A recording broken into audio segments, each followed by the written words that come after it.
देश के पहले नागरिक का कार्यकाल खत्म होने वाला है। ऐसे में राष्ट्रपति पद के चुनाव की घोषणा चुनाव आयोग की तरफ से हो चुकी है। भारत के राष्ट्रपति पद के लिए चुनाव 18 जुलाई को होना है और मतों की गिनती 21 जुलाई को होगी। साथ ही बता दें कि एनडीए की तरफ से द्रौपदी मुर्मू खड़ी हैं, तो वहीं यूपीए की तरफ से राष्ट्रपति का उम्मीदवार यशवंत सिन्हा को बनाया गया है। दोनों ही उम्मीदवारों ने अपना नामांकन दाखिल कर लिया है। तो चलिए जानते हैं कि यूपीए से उम्मीदवार बने यशवंत सिन्हा के सियासी सफर के बारे में। 6 नवंबर 1937 को पटना में यशवंत सिन्हा का जन्म हुआ। पटना से ही पढ़ाई लिखाई पूरी की, फिर राजनीति विज्ञान में एमए की डिग्री ली। यशवंत सिन्हा 1960 में आईएएस की नौकरी में शामिल हुए। फिर उन्होंने ब्यूरोक्रेसी में 24 साल से ज़्यादा का टाइम बिताया। बता दें, इन 24 सालों के दौरान वे तत्कालीन अविभाजित बिहार के अलग अलग जिलों में सब डिविजनल मजिस्ट्रेट और जिला मजिस्ट्रेट के रूप में काम कर चुके हैं। जब सिन्हा का करियर शुरू हुआ था तब वो अपनी तीखी जुबान के लिए जाने जाते थे। इसके पीछे का किस्सा भी है। जब बिहार के तत्कालीन सीएम महामाया प्रसाद सिन्हा ने उन्हें सबके सामने सुनाया था, तो यशवंत सिन्हा ने इसका विरोध करते हुए पलटवार किया था और कहा था कि मैं किसी दिन मुख्यमंत्री बन सकता हूं, लेकिन आप कभी आईएएस अधिकारी नहीं बन सकते।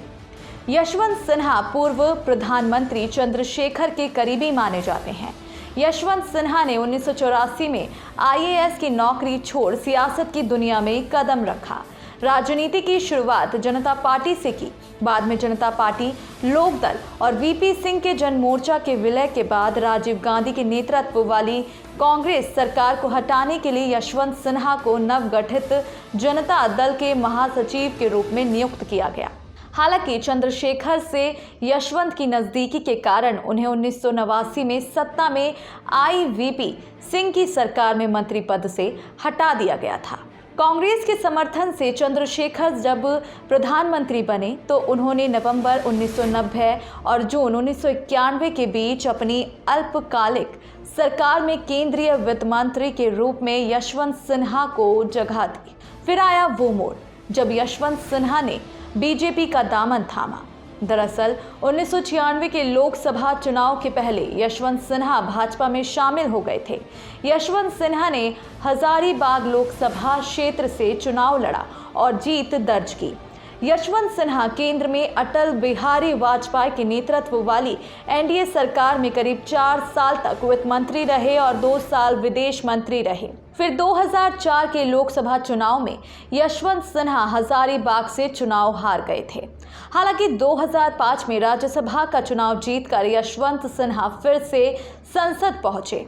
राजनीतिक गलियारों में यशवंत सिन्हा को मिस्टर यू टर्न कहा जाता है। बता दें कि यशवंत सिन्हा को 2014 लोकसभा चुनाव में बीजेपी ने टिकट नहीं दिया था। इसके बदले उनके बेटे जयंत सिन्हा को हजारीबाग सीट से चुनावी मैदान में उतारा गया था। फिर जयंत सिन्हा जीते और बाद में प्रधानमंत्री नरेंद्र मोदी के मंत्रिमंडल में राज्य मंत्री के रूप में काम किया। ये भी कहा जाता है कि पार्टी और सरकार में हाशिए पर जाने से निराश सिन्हा मोदी और पार्टी के कटु आलोचक बन गए। साल 2018 में यशवंत सिन्हा ने पार्टी की स्थिति का हवाला देते हुए ये कहकर बीजेपी छोड़ दी थी कि भारत में लोकतंत्र खतरे में है, जिसके बाद 2021 में यशवंत सिन्हा ने ममता बनर्जी की अगुवाई में टीएमसी का दामन थाम लिया और अब देश के राष्ट्रपति के चुनाव की रेस में खड़े हैं। देखना होगा कि क्या देश के पहले नागरिक का पद पा लेंगे या ये जीत एनडीए से खड़ी उम्मीदवार की झोली में जाएगी।